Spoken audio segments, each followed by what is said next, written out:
Hello everyone, welcome to textbook super coaching. तर विद्यार्थी मित्रांनो, बऱ्याच विद्यार्थ्यांचे मला कॉल आले, मेसेजेस आले की आता तलाठीची सर एक्झाम, आता तलाठीच्या पोस्ट निघाल्या तरी तलाठीची एक्झाम कशी असणार, राईट, परीक्षेचं स्वरूप कसं असणार आहे, त्यासाठी सिलेबस नेमका काय असणार आहे, त्यासाठी पूर्व आणि मुख्य परीक्षा असणार आहे का. तर डोंट वरी विद्यार्थी मित्रांनो, ह्या ज्या नवीन पोस्ट, आता ज्या नवीन पोस्टच्या जी त्यांनी ॲड काढलेली आहेत तलाठीसहित इतर पोस्टची सुद्धा, त्या सगळ्या ग्रुप सी मध्ये त्यांनी ॲड केलेल्या आहेत. आणि ही ग्रुप सीचा जो पॅटर्न आहे अगोदरचा, तोच पॅटर्न आता पुढे तो सेम तसाच असणार आहे. तोच आता मी तुम्हाला सगळं समजावून सांगणार आहे की नेमकी तलाठीची एक्झाम कशी होणार आहे. आणि त्याच्या व्यतिरिक्त इतर ज्या पोस्ट त्यांनी नवीन ॲड केलेल्या आहेत त्यांची सुद्धा एक्झाम त्याच पद्धतीनं होणार आहे. तेच आपण सगळं समजावून घेणार आहोत. एवढंच नाही तर त्याच्यासाठी सिलेबस काय आहे, पूर्व आणि मुख्य परीक्षेचं स्वरूप काय असणार आहे, सिलेबस काय असणार आहे, कोणकोणते विषय असणार आहेत, आणि सगळ्यात महत्त्वाचं त्याच्यासाठी लागणारी शैक्षणिक अर्हता काय असणार आहे, किंवा त्याच्यासाठी त्यातल्या कोणत्या पोस्ट आहेत ज्याच्यासाठी शारीरिक चाचणी सुद्धा असणार आहे. आणि सगळ्यात महत्त्वाचं आणखी एक सांगायचं, त्याच्यामध्ये कोणत्या पोस्ट अशा आहेत की ज्याच्यासाठी टायपिंग सर्टिफिकेट देखील लागणार आहे. तर ह्या सगळ्या गोष्टींची तुम्हाला मी माहिती आता देणार आहे. तर विद्यार्थी मित्रांनो, आता तलाठी आणि इतर सगळ्या पदांची भरतीचं जे परीक्षेचं स्वरूप आहे ते आपण आता बघायला सुरुवात करू. बघा, जी कंबाईंड ग्रुप सी पूर्व परीक्षा आहे महाराष्ट्र गट क, तर याच्यामध्ये महाराष्ट्र गट क सेवा संयुक्त परीक्षा, बघा जी आत्ताची जी रिसेंटली जी ॲड काढली होती, राईट, त्याच्यामध्ये त्यांनी गट क संयुक्त सेवा पूर्व परीक्षेची ॲड काढली होती, राईट, जी जून 2025च्या दरम्यान त्यांनी ती ॲड काढली होती. आता ग्रुप सी मध्ये कोणकोणत्या पोस्ट येतात आणि त्याच्यामध्ये नवीन आता ह्या तलाठी सहित आणखी आता नवीन कोणकोणत्या पोस्ट त्याच्यामध्ये ॲड झालेल्या आहेत त्या अगोदर बघू. तर बघा, ग्रुप सी जी महाराष्ट्र गट क सेवा संयुक्त परीक्षा आहे त्याच्यामध्ये उद्योग निरीक्षक, उद्योग संचालनालय, नंतर दुय्यम निरीक्षक राज्य उत्पादन शुल्क, खूप भारी पोस्ट आहे, तांत्रिक सहाय्यक विमा संचालनालय, नंतर कर सहाय्यक, बेलिप व लिपिक व टंकलेखक आणि सहाय्यक मोटर वाहन निरीक्षक आदी अगोदर एवढ्या 7 पोस्ट याच्यामध्ये गट क च्या होत्या. तर आता त्याच्यामध्ये आणखी काय ऍड झालेलं आहे, तर त्याच्यामध्ये आणखी ह्या 9 पोस्ट, 9 संवर्ग, या संवर्गातील 9 पोस्ट ऍड झालेल्या आहेत. मग त्याच्यामध्ये कोणकोणत्या, तर ग्राम महसूल अधिकारी तलाठी, राईट, तलाठी, तर याची ही पोस्ट त्याच्यामध्ये ऍड झालेली आहे. नंतर वरिष्ठ अभिलेखापाल, वरिष्ठ लिपिक आणि अभिलेखापाल गट क, तसंच सहाय्यक अधीक्षक गट क, नंतर सहाय्यक मत्स्य व्यवसाय विकास अधिकारी गट क, तांत्रिक पद हे, राईट, ज्याच्यासाठी तुम्हाला मत्स्य विज्ञान विषयातील किमान द्वितीय श्रेणीतील पदवी धारण करणे आवश्यक आहे, राईट. परंतु तलाठी असेल, राईट, वरिष्ठ अभिलेखापाल असेल, सहाय्यक अधीक्षक असेल याच्यासाठी, आणि लिपिक व टंकलेखक असेल, तसंच लिपिक व टंकलेखक नोंदणी व मुद्रांक विभागाचे असेल, राईट. इथं तुम्हाला कोणत्या शाखेतील पदवी असले तरी तुम्हाला चालते. परंतु काही पोस्ट अशा आहेत की जसं की याच्यामध्ये उद्योग निरीक्षक आणि याच्यामध्ये आणखी एक सहाय्यक मोटार वाहन निरीक्षक, याच्यासाठी तुम्हाला वेगळं ग्रॅज्युएशन लागतं. बाकी सगळ्या पोस्टसाठी तुम्हाला कोणत्याही पदवीतलं, म्हणजे कोणतीही पदवी तुमच्याकडे असली तरी चालते. तर आता या पोस्ट याच्या ह्या ग्रुप सी पूर्व परीक्षा, म्हणजे ग्रुप सी याच्यामध्येच ऍड केलेल्या आहेत. जी महाराष्ट्र गट क संयुक्त परीक्षा आहे त्याच्यामध्ये ह्या सगळ्या पोस्ट ऍड केलेल्या आहेत. त्याच्यामुळे तुमचं जे कन्फ्युजन झालेलं आहे आता दूर करा. आणि ह्याची जी एक्झाम असणार आहे ती एक्झाम कशी होणार आहे तर ते तुम्हाला मी सांगतो. तर बघा, अगोदर तुमची तलाठीची जी एक्झाम आहे ती एकच एक्झाम व्हायची, राईट. त्याच्यामध्ये वेगळे सगळे सब्जेक्ट असायचे, मराठी इंग्लिश सहित. परंतु आता तसं असणार नाहीये. तर ग्रुप सीचा जो पॅटर्न असणार आहे त्या पद्धतीने ती एक्झाम होणार आहे. त्याच्यामध्ये तुमची पूर्व परीक्षा असणार आहे. पूर्व परीक्षा तुमची 100 मार्कांची पूर्व परीक्षा होणार आहे. पूर्व परीक्षेला क्वालिफाय झाल्यानंतर तुमची मुख्य परीक्षा असणार आहे, जी टोटल 400 मार्कांची असणार आहे. त्याच्यामध्ये 200 मार्कांचे 2 पेपर असणार आहेत. आणि त्याच्यासाठी मुलाखत आहे का, तर मुलाखत नाहीये, राईट. पूर्व आणि मुख्य परीक्षेमध्ये जो कोणी चांगले जास्त मार्क्स घेईल त्याच्या कट ऑफ नुसार त्याला ती पोस्ट मिळणार आहे, राईट. मग आता पूर्व आणि मुख्य परीक्षेचं स्वरूप कसं आहे, तर बघा, जी पूर्व परीक्षा असणार आहे आता तुमची, मग त्याच्यामध्ये तलाठी सहित त्याच्या सगळ्यात पोस्ट आल्या. तर ही कंबाईंड ग्रुप सी पूर्व परीक्षा याचं स्वरूप कसं असणार आहे, परीक्षेची योजना कशी असणार आहे, तर ही तुमची 1 तासाची तुमची परीक्षा असणार आहे, ज्याच्यामध्ये तुम्हाला 100 प्रश्न विचारले जाणार आहेत. आणि प्रत्येक प्रश्न हा तुमचा 1 मार्कांचा असणार आहे, म्हणजे 100 मार्कांची परीक्षा असणार आहे. आणि ज्याचं माध्यम हे मराठी आणि इंग्रजी दोन्हीमध्ये तुम्हाला तिथं प्रश्न बघायला मिळणार आहेत. आणि ही वस्तुनिष्ठ बहुपर्यायी ही एक्झाम असणार आहे तुमची, राईट. म्हणजे याच्यामध्ये 100 क्वेश्चन्स, राईट, 100 मार्क. आणि तुम्हाला ते सगळं सर्वात मोठं आव्हान तुमच्या समोर काय असणार आहे, तर 60 मिनिटांमध्ये म्हणजेच 1 तासामध्ये तुम्हाला हे 100 क्वेश्चन सोडवायचे आहेत. राईट. आता सगळ्यात महत्वाचं आणखी एक गोष्ट, इथं निगेटिव्ह मार्किंग सुद्धा आहे. तर प्रत्येक चुकीच्या उत्तराकरिता 25% किंवा 1/4 एवढं गुणांमधून तुमच्या वजा करण्यात येणार आहेत. म्हणजे तुमचे 4 क्वेश्चन चुकले तर तुमचा 1 मार्क काय होणार, मायनस होणार. म्हणजे मिळणाऱ्या गुणांमधून तुमचे मायनस होणार. तर 0 पॉईंट म्हणजे 25%, म्हणजे प्रत्येक एक क्वेश्चन जर चुकला तर 0.25 मार्क तुमचे मायनस होणार. तुम्हाला जेवढे मार्क मिळाले त्याच्यातून, म्हणजे 4 क्वेश्चन चुकले तर जेवढे मार्क तुम्हाला मिळाले त्याच्यातून 1 मार्क तुमचा मायनस होणार. तर इथं निगेटिव्ह सिस्टीम असणार आहे. तर हे लक्षात ठेवा, निगेटिव्ह मार्किंगची याला सुद्धा या परीक्षेला ही सिस्टम लागू आहे. राईट. आता याचा सिलेबस काय आहे, तर कंबाईंड गट क पूर्व परीक्षा आता जी तलाठी सहित सगळ्या होणार आहे त्याच्यामध्ये कोणकोणते विषय असणार आहेत, तर ते विषय मी तुम्हाला सांगतो. त्याचं मी थोडं बायफर्केशन केलेलं आहे या पद्धतीनं. तर बघा, आता थोडं लक्ष द्या, याच्यामध्ये कोणकोणते विषय असणार आहेत. तर इतिहास, याच्यामध्ये भारत आणि महाराष्ट्राचा इतिहास असणार आहे. त्याच्यामध्ये आधुनिक भारताचा आणि आधुनिक महाराष्ट्राचा इतिहास असणार आहे. तसंच समाज सुधारक तुम्हाला अभ्यास करायचा आहे. राईट. नंतर भूगोल, भूगोलामध्ये तुमचा भारताचा भूगोल, महाराष्ट्राचा भूगोल आणि जगाचा भूगोल हे तीनही तुम्हाला अभ्यासायचे. नंतर इंडियन पॉलिटीमध्ये तुम्हाला इंडियन पॉलिटी आणि कॉन्स्टिट्यूशन आणि पंचायती राज हे तुम्हाला अभ्यासायचे. नंतर Indian economic and social development, याच्यामध्ये तुम्हाला अर्थशास्त्र पूर्णपणे अभ्यासायचं आहे. नंतर सामान्य विज्ञान, जनरल सायन्स जे असणार आहे, हा तुमचा पूर्व परीक्षेला एक विषय असणार आहे.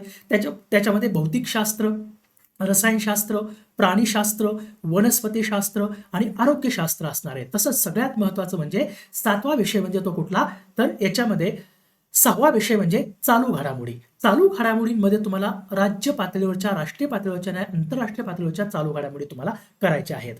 राईट. जसं की विम्बल्डन कोण जिंकलं, किंवा आता समजा वैभव सूर्यवंशींनी काय काय त्यांनी बरंच काय काय केलं, तर मग ते सगळे त्याचे जे रेकॉर्ड्स वगैरे आहेत, सचिन तेंडुलकरचं रेकॉर्ड वगैरे त्यांनी तोडलं, तर त्याच्यावरती क्वेश्चन येऊ शकतो, ते करायचे तुम्हाला. याच्या व्यतिरिक्त तुम्हाला बुद्धिमत्ता आणि अंकगणित हे 20 मार्कांचं असणार आहे. तुम्हाला 20 मार्क, राईट, पूर्व परीक्षेला.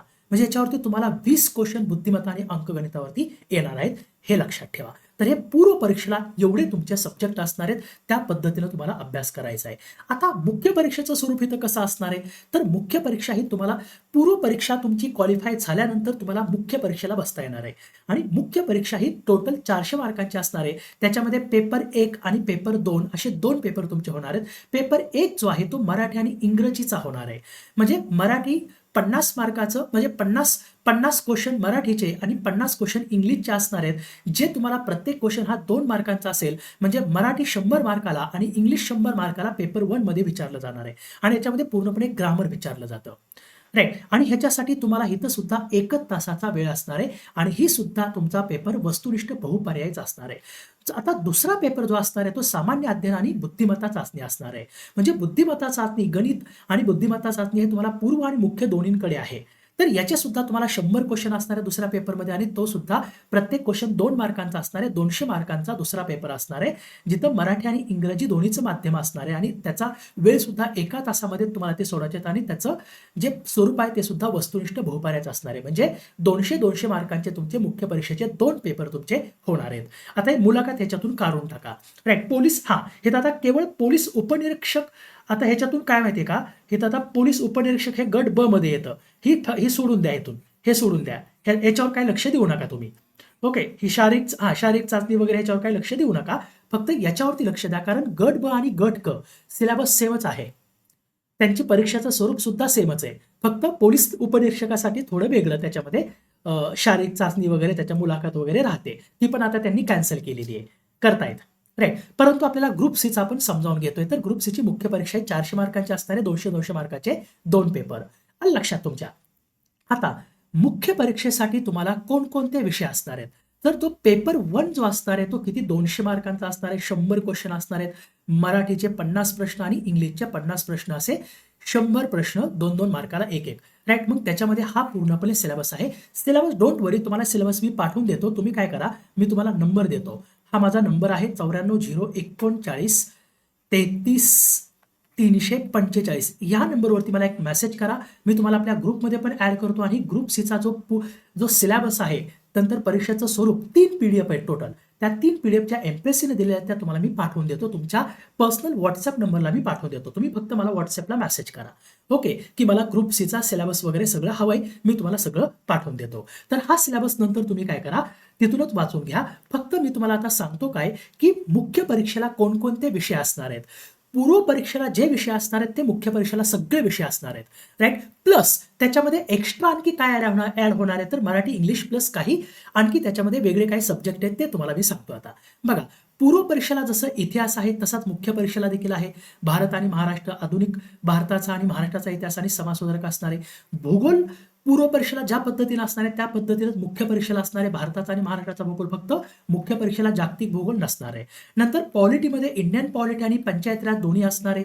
नंतर इंडियन इकॉनॉमिक जे अर्थशास्त्र आहे ते अर्थशास्त्र पूर्व आणि मुख्य परीक्षेला सेमच असणार आहे.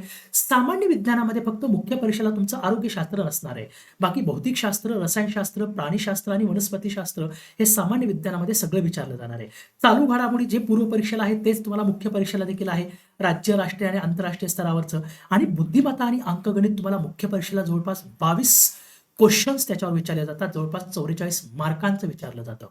तर हे तुम्हाला पूर्व आणि मुख्यसाठी खूप चांगल्या पद्धतीने करून ठेवायचे. आणखी मुख्य परीक्षेला जो जीएस पेपर 2 आहे त्या जीएस पेपर 2 मध्ये हे तर सगळे विषय येतातच, याच्या व्यतिरिक्त आणखी कोणते येतात, पर्यावरण, याच्यावरती 2 क्वेश्चन असतात. नंतर माहिती अधिकार कायदा आणि लोकसेवा हक्क अधिनियम याच्यावरती 1-2 क्वेश्चन असतात. नंतर सुदूर संवेदन, रिमोट सेन्सिंग हा देखील तुम्हाला टॉपिक आहे किंवा सब्जेक्ट आहे. आणि इन्फॉर्मेशन अँड कम्युनिकेशन टेक्नॉलॉजी याच्यावरती 1-2 क्वेश्चन याच्यामध्ये मुख्य परीक्षेमध्ये येतात. तर हे सुद्धा तुम्हाला पूर्णपणे करायचं आहे.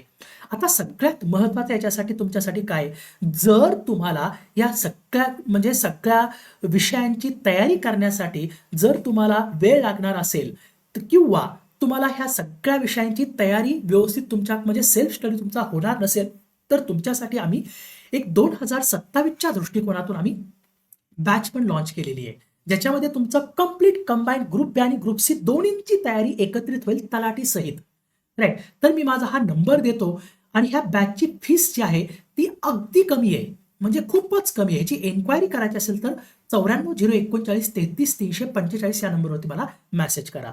आणि आपला टेलिग्राम चॅनल पण जॉईन करण्यासाठी याच नंबरवरती मला मेसेज करा. आता सगळ्यात महत्त्वाचं आपल्याला काय बघायचं आहे की कंबाईंड ग्रुप सी साठी तुम्हाला शैक्षणिक अर्हता किंवा तुमची वयोमर्यादा काय असणार आहे. आता त्याच्यामध्ये पहिल्यांदा आपण बघू वयोमर्यादा.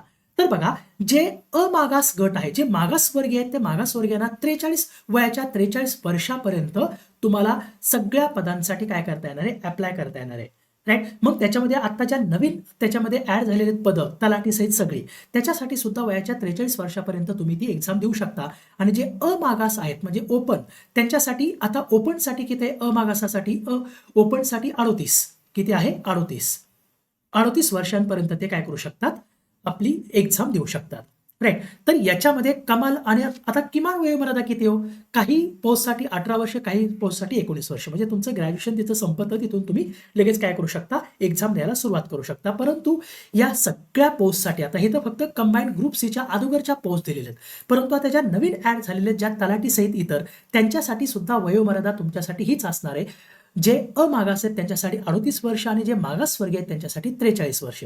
आणि जे याच्यामध्ये भूकंपग्रस्त, दिव्यांग, प्रकल्पग्रस्त यांच्यासाठी 45व्या वर्षापर्यंत तुम्हाला काय करता येणार आहे, तर ह्याची एक्झाम देता येणार आहे, राईट. आता माजी सैनिक वगैरे जे आहेत त्यांना 38 वर्ष प्लस त्याच्यामध्ये 3 वर्ष जास्तीचे ऍड होणार आहेत.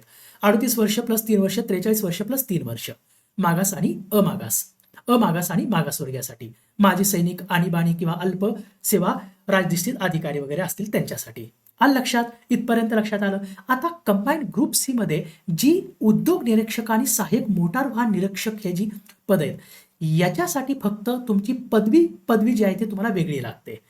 बघा, मगाशी तुम्हाला काय सांगितलं, मगाशी मी तुम्हाला सांगितलं की आता ज्या नवीन पदं ऍड झालेली आहेत तलाठी सहित, त्या तलाठी सहित नवीन पदं जी ऍड झाली आहेत त्याच्यामध्ये फक्त जी सहाय्यक मत्स्यव्यवसाय विकास अधिकारी आहे त्याच्यासाठी फक्त वेगळी पदवी लागते. मत्स्यविज्ञान विषयातील किमान 2य श्रेणीतील पदवी त्याच्यासाठी लागते, राईट. बाकीच्या पोस्टसाठी तुम्हाला कोणत्याही शाखेतील पदवी लागते. तसंच आधीच्या ज्या ग्रुप सीच्या पोस्ट आहेत त्या आधीच्या ग्रुप सीच्या पोस्टमध्ये एक उद्योग निरीक्षक आणि दुसरी म्हणजे सहाय्यक मोटार वाहन निरीक्षक.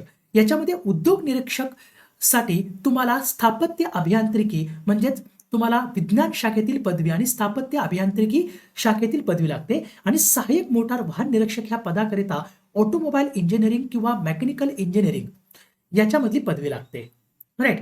सो बाकीच्या ज्या सगळ्या पोस्ट आहेत त्या बाकीच्या पोस्टला मान्यता प्राप्त विद्यापीठाची पदवी किंवा महाराष्ट्र शासनाने पदवी समतुल्य म्हणून मान्य केलेली अर्हता म्हणजे तुम्ही ओपन म्हणजे तुम्ही याच्यामधून जसं टिळक महाराष्ट्र युनिव्हर्सिटी असेल किंवा इतर ओपन युनिव्हर्सिटी असतील त्याच्यामधून जरी पदवी घेतली असेल तरी ती सुद्धा ग्राह्य धरली जाते.